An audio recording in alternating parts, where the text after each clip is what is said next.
तारक साहब अस्सलाम वालेकुम, बहुत शुक्रिया हमें ज्वाइन करने के लिए। तारक साहब, सबसे पहला सवाल तो ये गुज़िश्ता रोज से जो एक कॉन्स्टिट्यूशनल डिबेट का आगाज हो चुका है, सदर मुमलिकत जनाब आरिफ अलवी साहब ने जो ट्वीट के जरिए दावा किया है, जो दो बिल्स वो कहते हैं कि जी उनके विल और उनके कमांड को फॉलो नहीं किया गया उनके अमले की जानिब से, और आज उनके जो सेक्रेटरी हैं उनको तब्दील करने के भी हवाले से जो अहकामात जारी हो चुके हैं, खत लिख दिया गया है। मैं आपसे जानना चाहूंगी सबसे पहले तो बिल्स की कानूनी हैसियत क्या है, कानून बन गए आपके ख्याल में?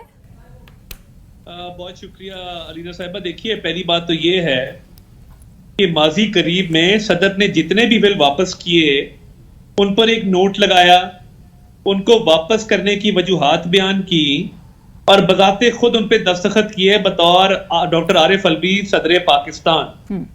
अब क्या अमर माने था कि अगर बकौल इनके कि इनके स्टाफ ने वो वापस नहीं किए तो फिर क्या इन्होंने उनको नोट पुटअप करने का कहा? और अगर वो नोट पुटअप नहीं हुआ तो इन्होंने क्यों उससे पहले ट्वीट नहीं किया कि जी मेरा स्टाफ जो है मेरी बात नहीं मान रहा या सॉरी, उन्होंने अपने स्टाफ को सरेंडर क्यों नहीं किया? अब जो किया है ये काम पहले क्यों नहीं किया? और मैं आपको एग्जांपल दे सकता हूं उन बिल्स की जिन पे नोट लगा के उनको वापस किया गया था। ये एक आफ्टर थॉट लगता है, ये एक बहानेबाजी लगती है।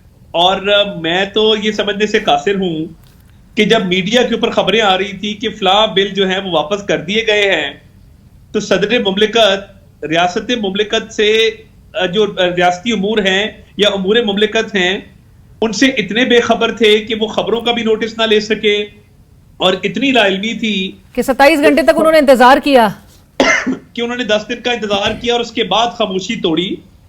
अपेरेंटली उन्होंने सब साइडों को खुश करने की कोशिश की है। वो बतौर तहरीक इंसाफ के एक कारकुन के उन्होंने अपने चेयरमैन को, अपनी पार्टी को खुश करने की कोशिश की है। और वक्त गुजर जाने के बाद देखिए तीन इवेंचुअलिटीज हैं। नंबर 1 कि आप असेंट ग्रांट कर दें और वो बिल कानून की शक्ल, एक्ट की शक्ल इख्तियार कर जाए, जो उन्होंने नहीं किया। दूसरा ये कि आप नोट लगा के वजूहात बयान करके उस बिल को वापस कर दें। तीसरा ये कि आप 10 दिन इंतजार करें जिसके बाद वो ऑटोमेटिकली कानून की शक्ल इख्तियार कर जाए। तो उन्होंने खामोशी भी देर से तोड़ी, स्टाफ पर इल्जामात की बुछाड़ और बहानेबाजी भी देर से की।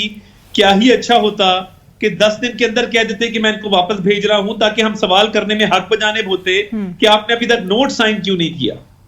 राइट, बट तारक साहब, अगर वो इंतजार कर रहे थे लेकिन असेंट तो फिर भी सामने नहीं आया, एतराज के साथ तो उनकी जानिब से बिल्स जो है वो तो आगे प्रोसीड ही नहीं किए, वो तो कह रहे थे कि रिटर्न कर दिया जाए। तो ये कैसे कानूनी शक्ल, अगेन वही पहला सवाल के कानूनी शक्ल इख्तियार कर गए हैं ये बिल्स?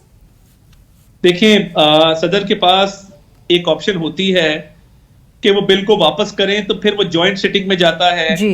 ज्वाइंट सिटिंग के बाद वापस आता है तो फिर 10 दिन के बाद वो कानून बन जाता है अगर उसको असेंट ना भी ग्रांट करें। अब ऐसी सूरत में कि उसको असेंट भी ग्रांट नहीं की गई, उसको वापस भी नहीं किया गया, रिटर्न भी नहीं किया गया, तो माजी में तो यही होता आया है कि जब 10 दिन गुजर जाते हैं और वो बिल वापस नहीं आता तो वो कानून की शक्ल इख्तियार कर जाता है। और आइन के आर्टिकल 75 में ये बात दर्ज है कि shall deem to have become law. तो ये deem to have become law की जो शिक है ये 2 जगह अप्लाई करती है। एक वहां पे जहां जॉइंट सिटिंग से बिल वापस आया हो रिटर्न होने के बाद, 75(2) जिस बात जो 75 आर्टिकल 75(2) की शिक जो है जी। और जहां पे देखें, अगर तो जॉइंट सिटिंग को भेज दिया वापस और जॉइंट सिटिंग से वापस आया और उसके बाद वो 10 दिन आपने वेट किया तो वो कानून बन गया।